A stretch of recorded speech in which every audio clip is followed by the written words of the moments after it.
Thank you for joining me for this important conversation in recognition of Triple-Negative Breast Cancer Awareness Day. This is a deeply personal issue for me. In 2017, I lost my daughter Lauren to triple-negative breast cancer, a term I had never even heard of prior to her diagnosis. Since Lauren's passing, I've been committed to raising awareness, advocating for increased research and education, and fighting for policies that support patients and families affected by this devastating disease. I'm honored to be here today with two amazing, passionate advocates, Ricky Fairley and Haley Dinnerman, who have dedicated their lives to supporting triple-negative breast cancer patients and advancing research. So thank you all so much for being here. Thank you for being here and for all the work that you do. Very, very grateful. So I'd like to just ask at the outset if you talk a little bit about what you do and what brought you to this work that you do. And we could start with you, Haley.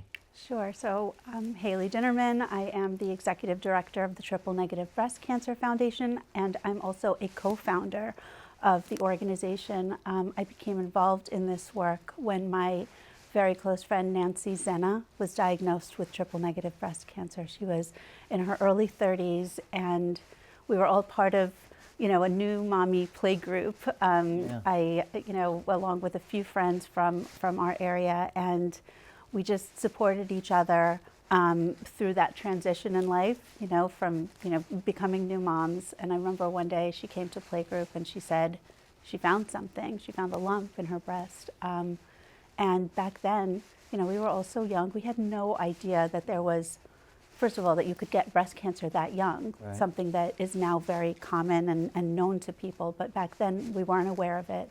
And we certainly didn't know that there was more than one type of breast cancer. But we got educated very fast. And I'll still remember, Googling triple-negative breast cancer, right. And getting that page that said, no results found. And it seems mind-boggling now, but back then that was the case. And when was this? This was back in 2005, I would say. 2005, for nearly 20 years ago. It was a while, yeah. And but there was nothing, and we kept digging, and what we found was the name Eric Weiner. He was a doctor back at Harvard at the time, and we found a footnote in which he mentioned triple-negative breast cancer. And back then, we didn't realize, that you don't just pick up the phone and call Eric Weiner. He's, a very difficult man to reach. He's, a leading researcher. But we did, and he agreed to help us. And he also connected us with Lisa Carey from UNC and George Sledge from Stanford back in the day. And they all agreed to be our scientific advisory board, and that from there we created this foundation. We think about it now as our origin story, and it's kind of funny because it's almost like deciding to start a tech company, and you're like, oh, I'll just call Michael Dell and Bill Gates and see if they want to be on our scientific advisory board. But that's basically what happened, and it really Nancy had wonderful friends. It put us on the map, and now we're able to, our role as the TNBC Foundation is twofold. First, we raise money for triple-negative specific research because when we first got started, there were no targeted treatments. That's not the case anymore. Right. And secondly, we work to help triple-negative breast cancer patients, survivors, and their families through the diagnosis. We want to be there, contact from the point of diagnosis through treatment and, through survivorship. So that is what we do. And I do want to certainly ask Ricky to share her story, but had you ever heard of triple-negative breast cancer? The first time you heard the phrase? No. Or are you like me? No, we had no idea. We didn't know that there was more than one type of breast cancer. Yeah. But like I said, we were educated quickly about the disease. Yeah. Ricky, thanks for being here. Thanks for all that you do. I want you to describe what you do and your role here, but also your journey and your story that led you to be here today. And as we talked about earlier, you're a survivor. Yes. 13 years, which is extraordinary. So I'm a blessing. I'm a miracle. And my name is Ricky Fairley. I'm the CEO and co-founder of Touch, the Black Breast Cancer Alliance, and I founded it about 5 years ago. But I've been on the board of the TNBC Foundation. Oh my gosh, since I was better, right? Since probably about 2012, 2013. But I had stage 3A diagnosed with triple-negative breast cancer. I had no idea what it was. And did you discover it Just My felt a doctor lump or found it your- on an yeah. annual checkup. Wow. And I had a lump, and I had never felt it myself. Probably had I been doing self-exams religiously, like every woman should, Yeah. I would have found it. But I found it under my nipple, and I went into this whirlwind of getting a double mastectomy. I did 6 rounds of very aggressive. And did you chemo. know early on, you learned that it was triple negative? Yes, from a biopsy, from the biopsy. And so I did chemo, And had surgery. you, I'm sorry to That's interrupt, okay. had you ever heard of it before? I'd never Did heard you- of it So you before. had sort of same No, experience? I didn't know there were and I'll different share. subtypes. Yeah. Yeah, no one knew about what it was, and again, Dr. Google said nothing that was there. But yeah, I had double mastectomy. I did 6 rounds of chemo. I did 6 weeks of radiation. Then they told me, okay, you have no evidence of disease, which is a stupid concept. We could talk about Yeah, that. you and later. I have talked about this Right, a little right. bit, right? And then- so you had surgery, you had the I had surgery mastectomy first. before Yes. chemo. Got That was it. a standard of care at the time, before, and then it later became shrinking the tumor first. But I had the Right. surgery first, and then it came back on my chest wall, exactly almost a year to the date of my first diagnosis. And so my doctor said, "Okay, Ricky, you are now metastatic. You have 2 years to live. Get your affairs in order." And I said, "I can't really die right now. I have a daughter in college. I have too much I going on. got to pay tuition. So me, you, and God, and some we got to work this out." And so I went to Dr. Google, and nothing. On the 3rd page, I found the Triple Negative Breast Cancer Foundation. I called Haley. She answered the phone. I lived in Atlanta at the time, and she said, "We're going to find you a doctor." And she found me a great doctor at Emory who was researching triple negative breast cancer, Ruth O'Regan. Oh, this is even before Yeah. before the mastectomy, before the chemo. No, this is after. This is when it came back. This is when it came back. When it I came see. back. And Gotcha. So, Gotcha. So I ended up being put on some experimental drugs at the time that are now standard of care. But I did experimental drugs, a lot more chemo, and I didn't die. And it's been 13 years. So are you still receiving treatment? Do No, you still? I am so healthy. I'm healthier than my 2 daughters. I'm Really? clear, and I'm healthy. And no evidence of cancer at all? No evidence of cancer. Which I'm is so really, blessed. you're a miracle. This is my God job. I'm a miracle. And this Yeah. is my God job. I know God left me here to do this work, and so I'm very committed to helping other women. And triple negative breast cancer affects Black women at 3 times the rate of white women. Right. And we're now learning there's a growing body of research that's validating that the cells look different. And a Black TNBC cell looks different from a white TNBC cell. Oh, really? So the medications and the treatments that we have were all made on white bodies. And so Black women have a 41% higher mortality rate overall of breast cancer. And we're getting breast cancer younger. Black women under the age of 35 get breast cancer at twice the rate and die at 3 times the rate of white women across all breast cancers. We don't even have those numbers for TNBC yet, but we do know that 40% of TNBC patients are under 40. It's really fascinating. Lauren, when she was diagnosed in 2015, was 29 years old. She Yeah. died at the age of 31. Yeah. But you really did that. And she had just had her 2nd child, was nursing him, and I think kind of thought it was a duct or something. Yeah, they always think it's a milk duct. The nursing thing happens quite often with young women, and that's when they get diagnosed. Yeah. Yeah. And then they're kind of dismissed by the doctor. "Oh, you're nursing a baby. It's you don't have cancer. You're fine." Right. And then it's late in the Yeah. game for them It to was get diagnosed. It really was, and it was shocking, honestly, because of Yes. that. You think you're young, you're healthy, to Right, your point. right. And it is alarming, the growth in the number of cases for young women. For young women, the It's- numbers are horrific right now, but we know 40% of this disease is women under 40, and that's Yeah. just unacceptable. Yeah. And we don't know why. We're doing a lot of research on even the race and genetics and genomics, but we don't really know about the age thing and why women are getting it younger. And I think that to some degree that's true of all cancers. I think Yeah. Time Magazine just did a story Yes. last week Yes. on the incidence of cancer at younger ages. younger ages. And it's actually changing a lot of the protocols, as I understand, about treatment. So I want to talk a little bit about what the foundation does. You talked a little at the outset. Talk a little bit about that, but also whether you feel we're breaking through on this, because at times I feel still, frustrated for all the talk about it, all the which is why we have the resolution on March 3rd, triple negative Yes. 3-3. We're so excited about that. Yeah, and I'd love to even chat about that and just say why that's important in terms of raising awareness.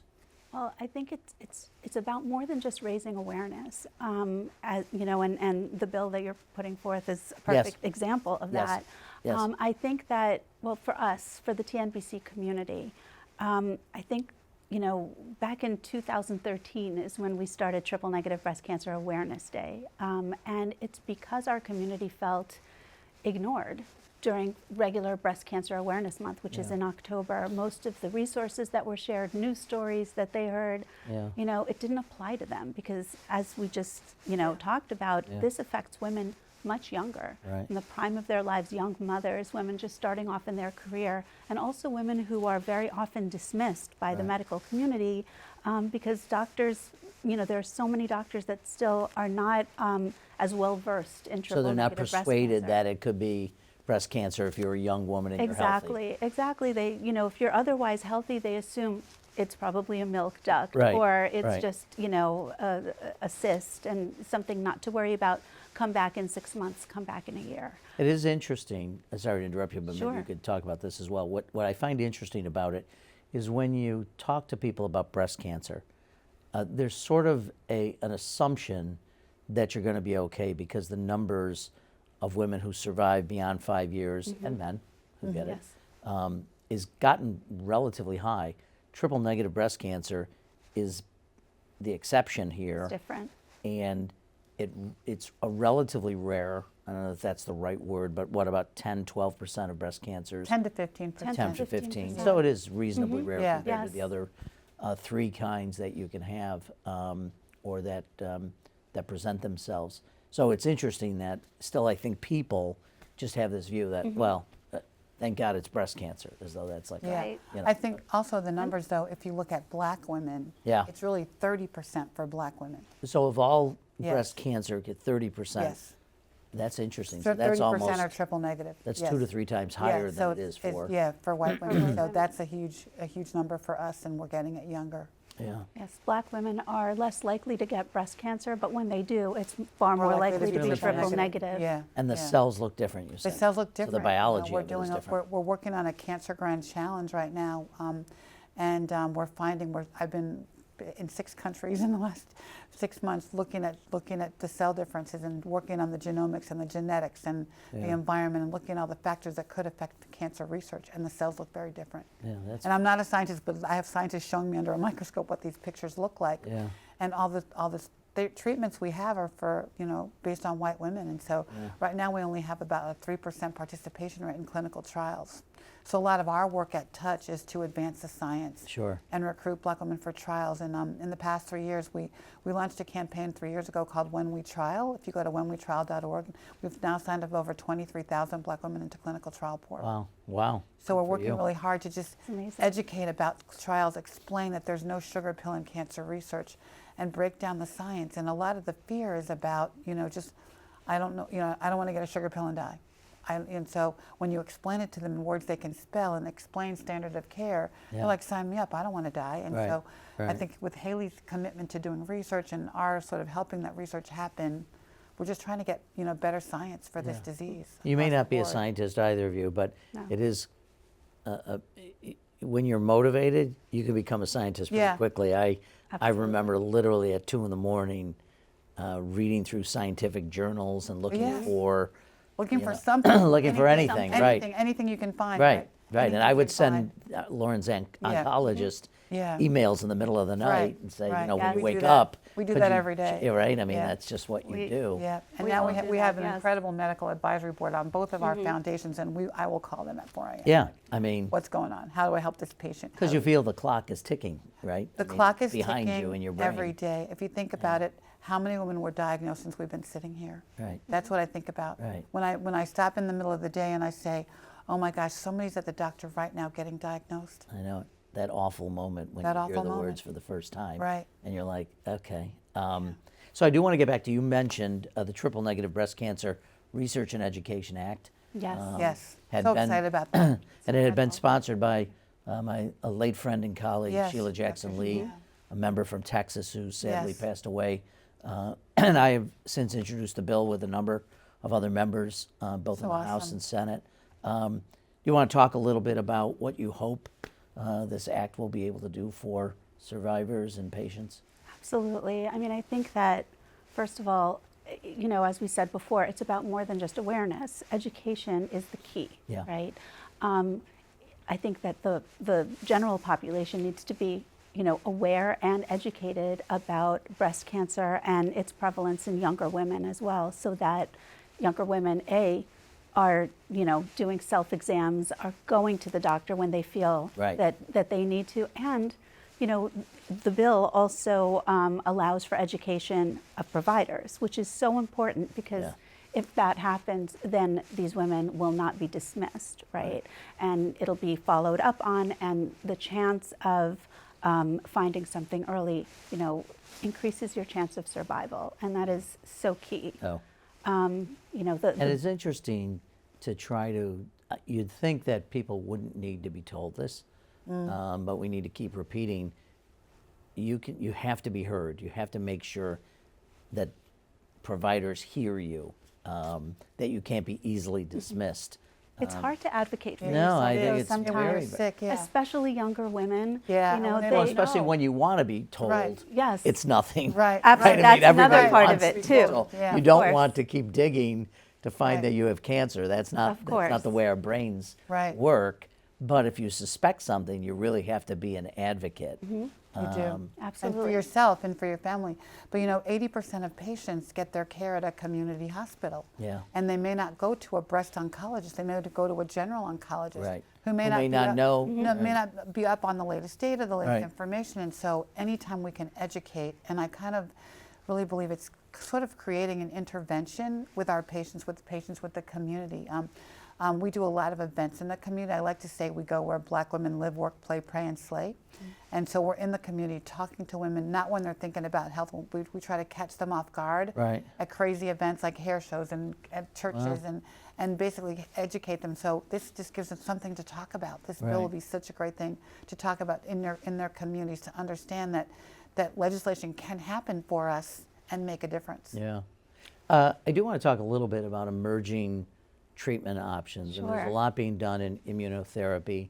I know there's approaches that are very specific to an individual's genome. Yes. What can you tell us about what advances we might be making in those spaces? Well, I think it's really remarkable, because is. when we started, there were absolutely no targeted treatments for triple-negative breast cancer. Right. And now we have some approved drugs, both in the early stage setting, but mostly in metastatic area, disease, yeah. which is Right. incredible. You mentioned immunotherapy, and that's really been, a game changer for so many women.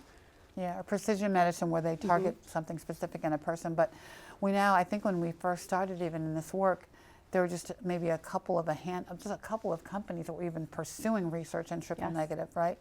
Because it's only 15% of the population. You know what I mean? So I think I always say, wait a minute, we need stuff for drugs for our disease. But now so many pharma companies have stepped up to the plate to put stuff into trials, and so we're working on a bunch of trials and helping recruit for them. So we see a lot of hope, but it takes a long time to develop a drug, and we need not only the support of our pharma partners, but we need the support of anyone doing research Yeah.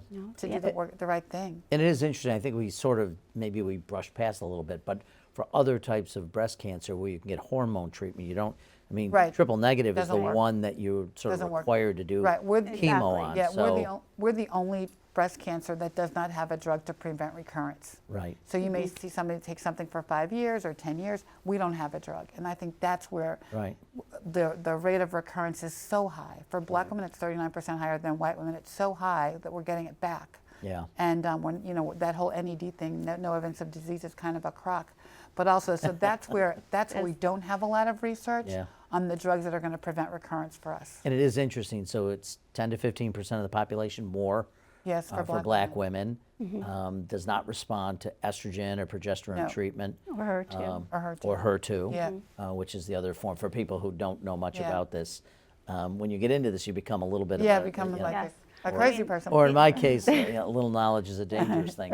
But the idea is really that the most successful treatments for breast cancer, and the reason that people think that breast cancer is basically curable, Right. that those treatments don't apply Don't work, to yeah. Right. don't work on Right. triple Right. negative tumors, and that's why additional research is so important, and Required. that's why this bill is Yes. so important, because it does bring the NIH and HHS into the mix. Yeah. Yeah, and I think one of the things that Haley and I find too, it's hard to reach providers and get them to change their understanding.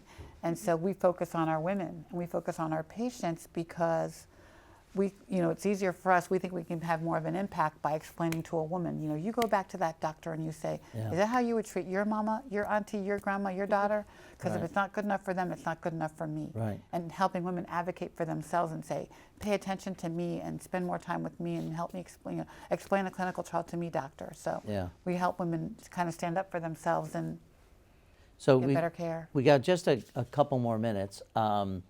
But one of the things, at least in our family, when Lauren was diagnosed, was we had a lot of people to help. Yeah. Her in-laws, my wife would do a lot with the kids. Yeah. My son-in-law took care of Lauren. My job was to be the scribe and to go to all the different appointments, whether it was the radiologist Right, for yeah. radiation or whatever it was, and I would take notes and try to ask reasonably intelligent questions.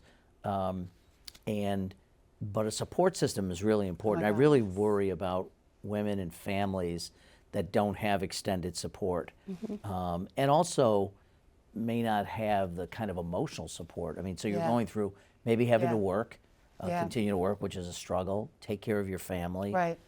deal with the disease, and not only with the impacts of the disease, but the impacts in triple negative of the chemo, the impact of the treatment. Right. It's really hard. So what do you say to women and families, and how can we be supportive of them? Yeah, it's a family disease. The whole family. Yeah, the whole I family agree. Gets it. Everybody's Everybody's touched by it. affected. Really, anybody that you touch in your world is affected by this. So support systems are so important, and that's what we focus on. That's what we do. So much. That's what we do. I mean, We give it's the hug. Yes, and for us, it's the secondary thing that we do. Right. Other than research, is creating this community of support. Yeah. Right. So we have, the TNBC Foundation, and if you go on our website, tnbcfoundation.org, you'll find, a huge menu of resources to support women going through the disease, and even, afterwards. We have community Zoom chats that happen multiple times a month for Sure. women with metastatic disease, early stage disease, even for caregivers. We're launching that Yeah. as well. We have free educational support, webinars. We even have a list of questions to ask your medical team that we can provide people with. Sure. And we connect people Right. through our organizations. Which Yeah. is so important. Yep. So Exactly. important. So you can always talk to someone who Right. either is walking in your shoes or was walking in your Right. shoes and is now post-treatment and, thriving. Yeah, we worked together on hope for. building a new website that we launched a few months ago called blacktnbcsanctuary.org. blacktnbcsanctuary.org, specifically to provide kind of a haven for Black women. And we have all real people on it. There's no stock photography. It's all real patients talking about their Yeah, stories. yeah. And a lot of video content from over the years of all the video we've collected Yeah. to help women have this place to go so they don't go to Dr. Google and find Yeah. nothing. And so we work really hard at that. And we have support groups that we do together. Yes. Support groups just for Black women. And so we really try to build this love around this Yeah. horrible disease and give them the love they need. It is amazing how many people in that community, whether survivors or people who had friends who have had it, who continue to work together to build Yeah. community it's really inspiring. And Blessed both- love. both I of you- call it blessed love. Blessed love.